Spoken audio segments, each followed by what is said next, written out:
Inxeba lentliziyo. Inxeba lentliziyo alipholi, intliziyo eyaphukileyo ayixoli.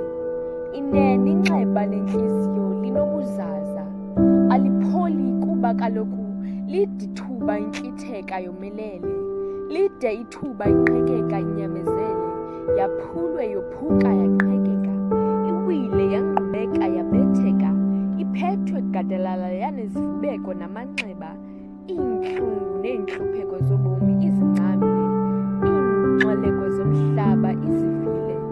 Inxeba lentliziyo akudlula liphile kuba kaloku lide ithuba intlitheka ide yalihlwili. Inxeba